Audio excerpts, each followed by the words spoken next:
Bonjour à tous, je m'appelle Camille Leroux, je suis responsable recherche et développement chez Odyssée et chercheur associé au CESCO. Et du coup, aujourd'hui, je vais vous présenter le projet Lab qui porte sur l'impact de l'éolien sur l'utilisation des habitats par les chauves-souris dans le temps et dans l'espace. C'est un projet qui a été coporté par le CESCO et par Odyssée et mené principalement par Fabien Vergnès qui était postdoctorant sur le projet qui est au présent aujourd'hui. Pour replacer un petit peu le contexte, ce projet, il naît du fait qu'on constate qu'il y a deux problématiques principales entre éoliennes et chauves-souris, à savoir la problématique de mortalité par collision ou par barotraumatisme, qui sont des lésions provoquées par les variations de pression à proximité des éoliennes et qui peuvent impacter la démographie des populations. Donc ces risques-là, ils peuvent être accrus par des phénomènes d'attraction des chauves-souris envers les éoliennes. Et d'autre part, on a un second impact qui est la perte d'utilisation des habitats, qui est, elle, générée par des phénomènes d'évitement et dérangement. Il y a plusieurs facteurs qui peuvent expliquer qu'on ait une réponse plutôt que l'autre, notamment des facteurs temporels, spatiaux ou des facteurs liés aux caractéristiques et au fonctionnement des éoliennes. Et donc, l'idée du projet Lab, c'était d'aller voir si la réponse des chauves-souris aux éoliennes variait selon les saisons, selon le paysage, selon les espèces et selon la durée d'exploitation des parcs. Euh, Aujourd'hui, je vais me concentrer sur plutôt les saisons et les espèces, parce que les deux autres aspects, on les a explorés, on va les creuser un petit peu plus tard et je vous expliquerai pourquoi en fin de présentation. On s'est concentré sur les saisons du printemps, du mois de juin et de septembre. Et donc, pour mener cette étude, on a placé des enregistreurs acoustiques au niveau de Haye, dans le ouest de la France.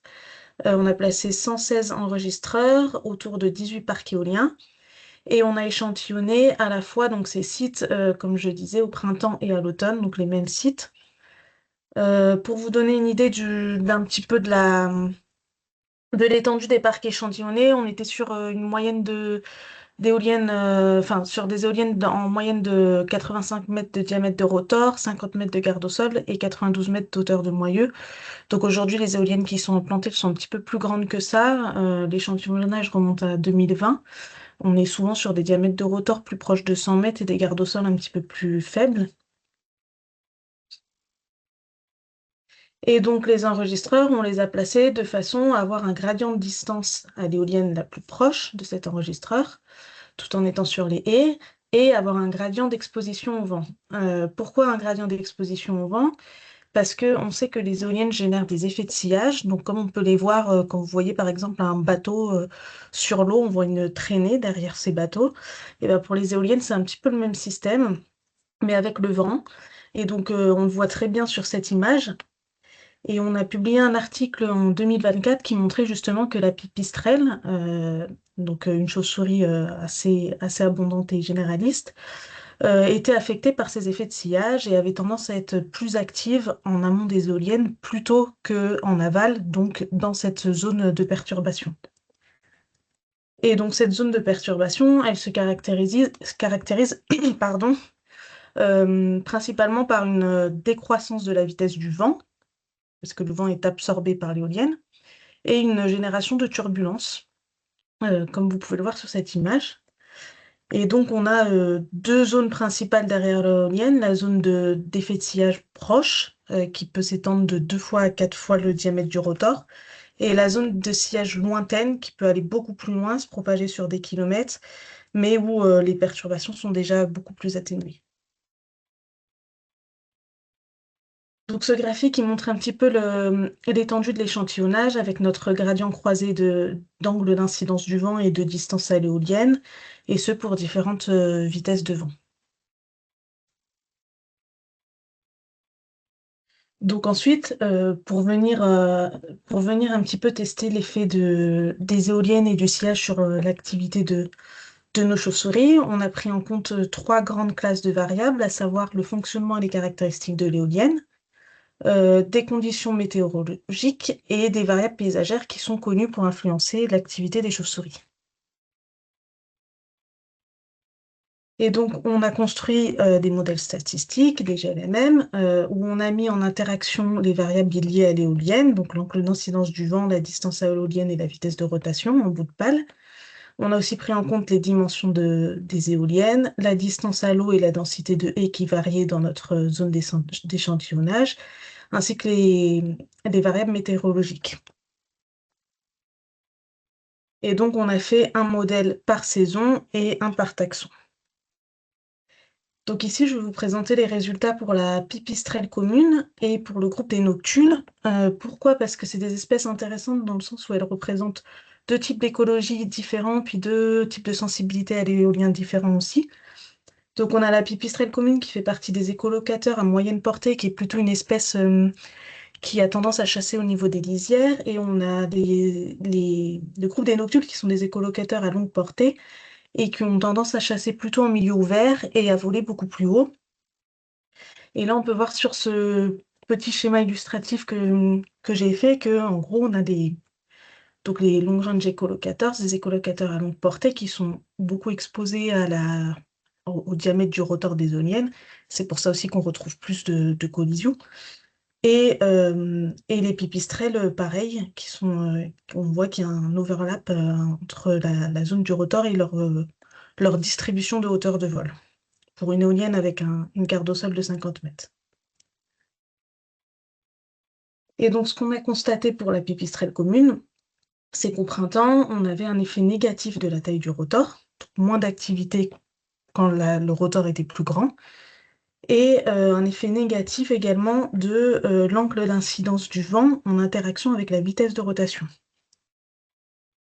Donc, ce schéma permet d'illustrer un petit peu ce que signifie cette interaction. Donc, en fait, plus on augmente la vitesse de rotation de l'éolienne, donc plus on a un effet de sillage structurant, plus l'activité des chauves-souris autour de l'éolienne est également structurée.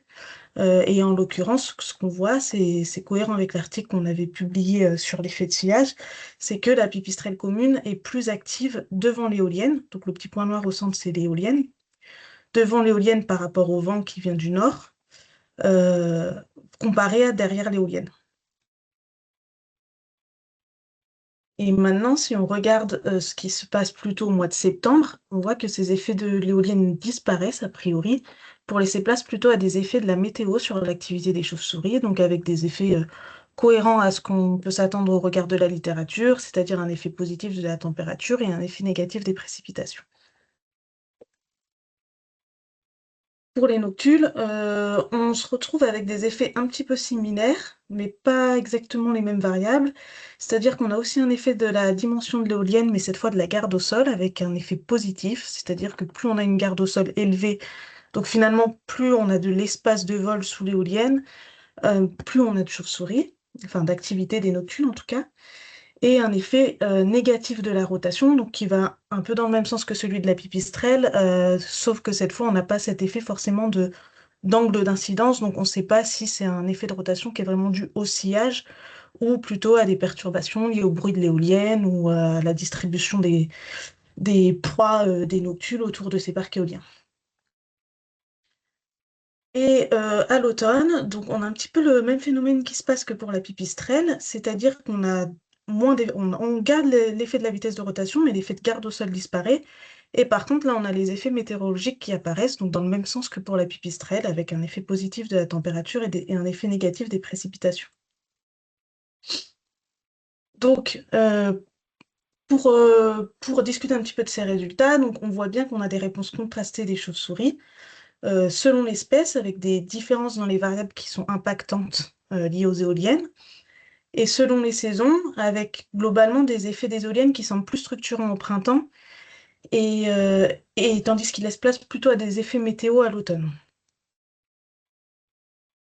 Les recommandations qu'on pourrait tirer de cette étude, c'est qu'il faudrait éloigner les éoliennes des habitats favorables pour éviter effectivement cette perte d'activité sur les haies derrière les éoliennes, et placer les éoliennes de façon en fait à minimiser l'exposition des habitats favorables derrière les éoliennes, donc dans la zone qui est exposée à l'effet de sillage selon donc les vents dominants. En termes de limites pour cette étude, une des limites principales, c'est qu'on est sur des mesures acoustiques au sol. Donc, on n'a pas d'idée en fait de la hauteur de vol précise de ces chauves-souris et qu'on est sur un effet de sillage très simplifié puisqu'on considère en regardant en angle d'incidence du vent. Et donc, en termes de perspective, on peut imaginer trois pistes principales. Premièrement, une réanalyse de ces données avec une modélisation plus fine du sillage et en approfondissant l'analyse des effets selon le contexte paysager. Donc ça, c'est ce qu'on est en train de faire à travers le projet BATWEC, donc toujours avec la même équipe, Sesco Odyssey, mais également avec l'IFPEN qui est spécialiste en modélisation du sillage. Et donc l'idée, c'est que l'IFPEN justement puisse tenir compte de la rugosité du paysage qui joue sur l'effet de sillage dans ces analyses-là, puisqu'on a en fait on a deux jeux de données en Hauts-de-France et en Grand Ouest, donc avec des paysages beaucoup plus bocagés d'un côté et beaucoup plus ouverts de l'autre. Donc ils vont nous aider à modéliser le sillage de façon différente selon les zones d'études. Ensuite, une autre piste, ça serait de mener une nouvelle saison de terrain pour cette fois bénéficier de suivi acoustique en hauteur, avec le challenge méthodologique que ça implique de faire des mesures acoustiques en hauteur à différentes distances d'éoliennes et à différents angles d'exposition du vent. Pour l'instant, à petite échelle, on va mener une petite étude qui porte pas exactement sur cette question, mais dont on pourra peut-être retirer des choses avec l'Université du Luxembourg et notamment avec Kevin Barré, où on va essayer de regarder l'activité des chauves-souris en nacelle avec des caméras thermiques et des suivis acoustiques, et si possible prendre en compte justement la modélisation du sillage, la direction du vent, et du coup à échelle très locale pour regarder l'interaction fine entre les chauves-souris et la nacelle de l'éolienne, suivant les conditions de météo et les conditions de sillage. Et enfin, nos résultats euh, peuvent permettre aussi d'inciter à prendre en compte la saisonnalité des comportements des chauves-souris envers les éoliennes, notamment au moment d'élaborer les algorithmes de bridage, puisqu'on se rend compte qu'on aura des paramètres qui n'auront pas le même poids suivant la saison qu'on considère et suivant les espèces ou groupes d'espèces qu'on considère. Donc voilà, pour conclure, donc on a des effets des éoliennes qui semblent être plus forts, en tout cas plus structurants au printemps comparé à l'automne. Dans les deux cas, des effets négatifs liés à la rotation de l'éolienne, que ce soit en interaction ou pas avec l'angle d'incidence du vent. Un besoin d'aller creuser un petit peu plus cette interaction entre chiroptère et sillage, ce qu'on est en train de faire à travers le projet BATWEC. Et un besoin de prendre en compte ce dérangement, cette perte d'utilisation des habitats dans les études d'impact notamment. Merci.